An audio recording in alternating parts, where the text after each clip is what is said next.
Hello and welcome to the attic where it's not 1,000,000 degrees because we're doing this in the winter time for a change. Let's figure out how to build this really giant, really cool TV antenna.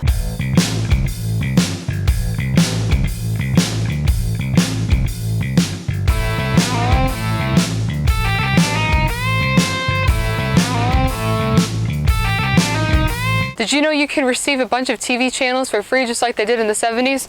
Come and follow me on a disco-filled adventure to figure out how to get these TV channels, except minus the disco.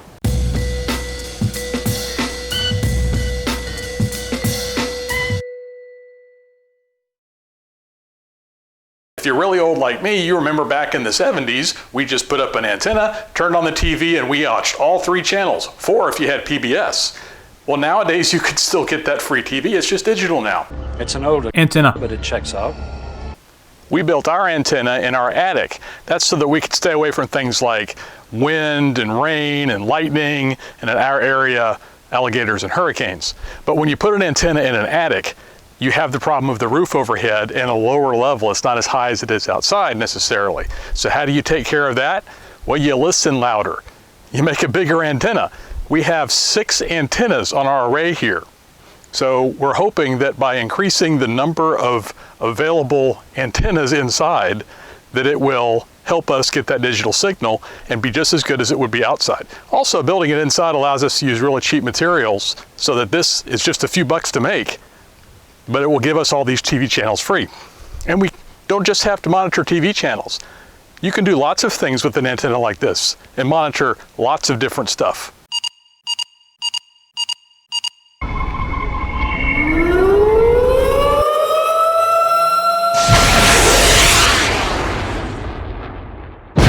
Talk about those other capabilities. Forget you saw that. So let's talk about how this is going to work. Now I have drawn this out because I'm a very visual person. I'm going to assume you are too. If I'm wrong, that's fine. I would love to be wrong. Now we're going to take a 2x4, very similar to this one. And we're going to put different screws in place. These little dots are screws. Now each of the screws will have 2 washers, so whenever wires we put in will be crimped down so that they can't shake, they can't move, can't whatever. So you have each of these screws, including these 2, but these 2 are a little special. They're a little different. I'll tell you why in a minute. And then we have these little, I call them whiskers, to hang out, look like this. These are actually the antennas. Like, these are the things that are getting you your signal. Now each of these antennas faces out from the 2x4, whether it be this way or this way. And you have different copper wire that brings them all together. So you're gonna follow this path where it goes from bottom left, then to this one, this one, this one, and this one, and they'll cross. So that way you can get different polarities, and it's pretty neat. So you can get a better signal over a larger area. It's pretty nice. Now I said this is different. That's because that's the part that connects to this transformer.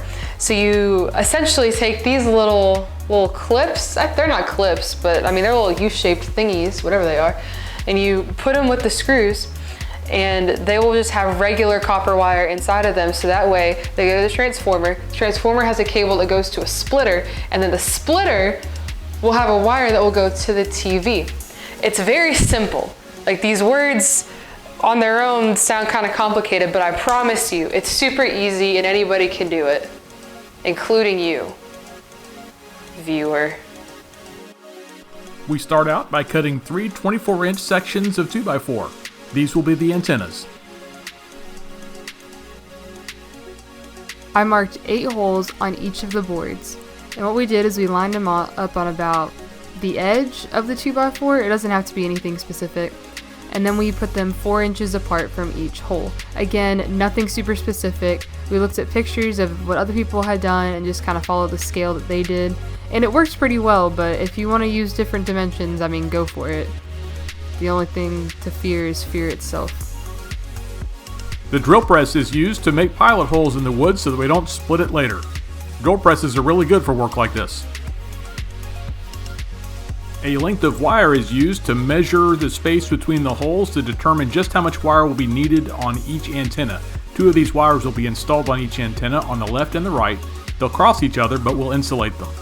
A screw is inserted into each pilot hole with 2 washers. One washer will stay against the wood and one washer will be against the head of the screw. Between the washers on each screw will go the wire and the antenna itself, and when the screw is tightened, it'll hold everything down.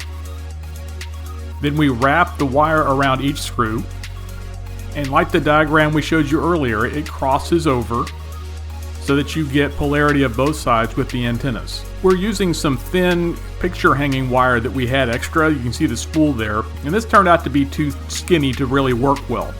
We replaced this later with heavier gauge wire of the same type. We have this stuff laying around, but you can see pretty clearly here how we twist the wire around each screw. The antennas themselves are 20-inch lengths of wire, in our case heavy gauge wire, but you could also use things like coat hanger wire. Anything that's stiff enough to hold its shape when you wrap it around the screw will work. What you want is each leg of the antenna to be about 8 inches long. The 20-inch sections of wire we cut worked well because when we folded them in half and then put them around the screws, we ended up with about 8 inches of length on each one. Then we bent the antennas in half. Well, we call them whiskers. You can see we used a very high-tech method to do this. Masking tape marks the distance, and I bent it in half. Believe it or not, this crude method gave us pretty consistent results. Hey, look at that fancy Dremel station. If you want to know how to make it, click here. Now, let's use the Dremel to continue our build. The insulation on the antenna wires, or whiskers as we call them, isn't really necessary, but as you know, we are lazy and we didn't want to strip all that insulation off. So the wire brush attachment of the Dremel was plenty to take off the insulation where it really counts, the point where it's going to be squeezed by the screws and washers to make the connection. Again, we used old house wiring for this, but any wire that holds its shape when you bend into a shape like this will work. Coat hangers would also work. Coat hangers would actually work very well in this application. Now we're going to serve you up a nice lovely entree of a washer sandwich with the main contents being copper wire. Now, you might not be able to see super well in this clip, but the small gauge wire that we were using kept snapping, and we were like, whatever, we'll fix it after we record. We ended up restringing it like 2 or 3 times with this little stuff until we finally upgraded to a larger gauge. So, to save yourself some heartache, just use a larger gauge wire and you will have a delicious meal served hot, fresh, and ready with free TV.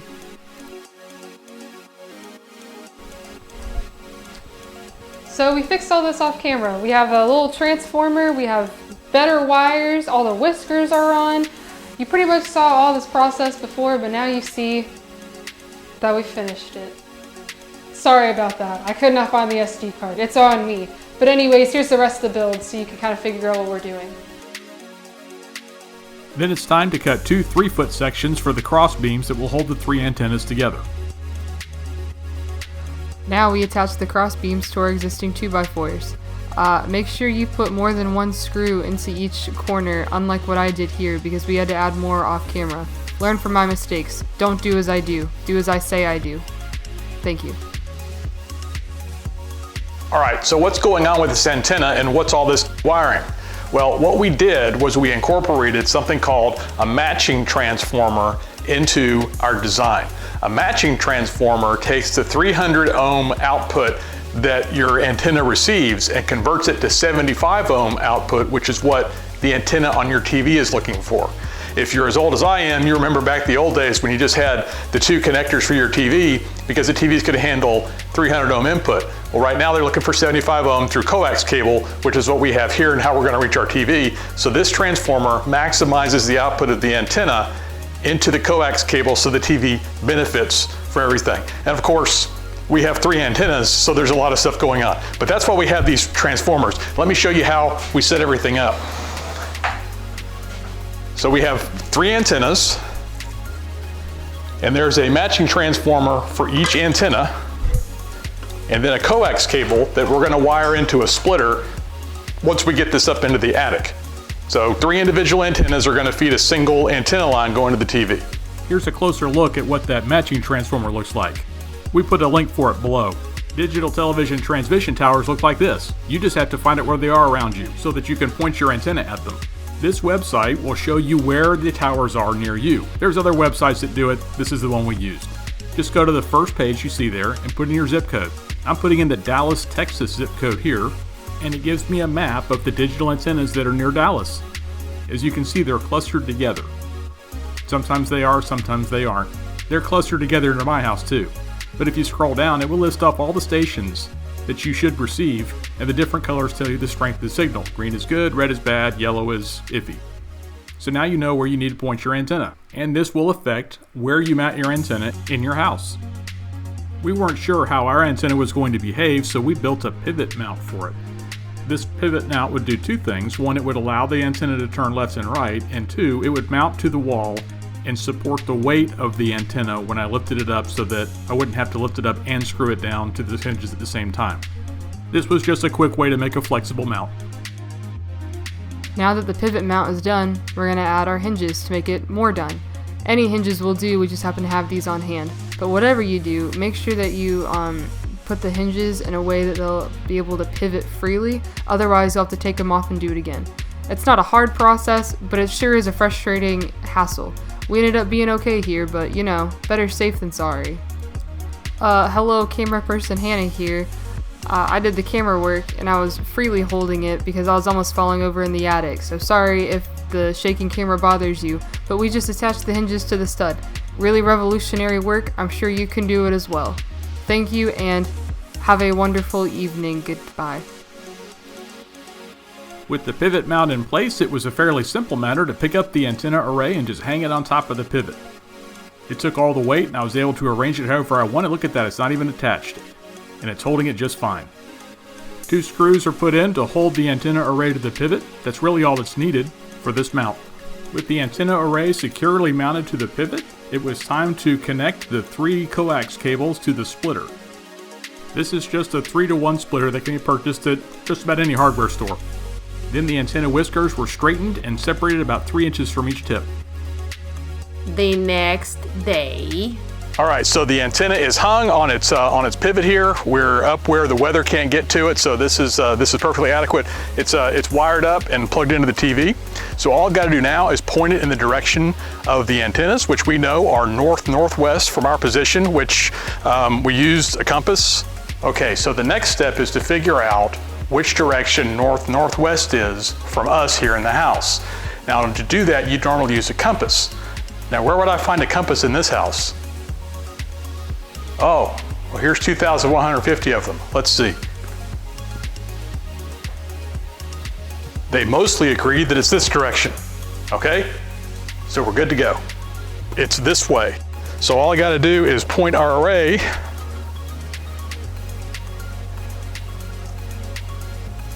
over here, and now it's in a position to pick up those channels. So we've got everything connected. The antenna up in the attic is pointed in the right direction. The cable has been plugged into the back of the TV. It's time to check the signal. So we're gonna raise the blast shield and we're gonna see what we see on the TV.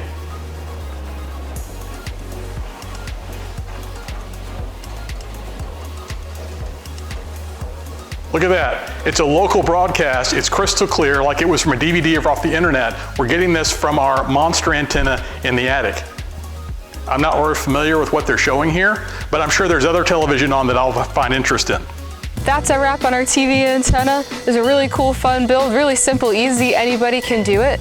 But I want to give a big shout out and thank you to our patrons on Patreon. From your support, we're able to do cool projects like this. Starting with this video on Patreon, I'm going to start doing commentary every week, so if that's something that you are interested in, click the link down below. It'd be really cool. As always, don't forget to hit that like, comment, subscribe, bell icon, all that good stuff so you don't miss an upload. Thanks for watching. Normally, I walk off during this segment, but since I'm in an attic and there's nowhere to walk safely, I'm just gonna sit down. See you later.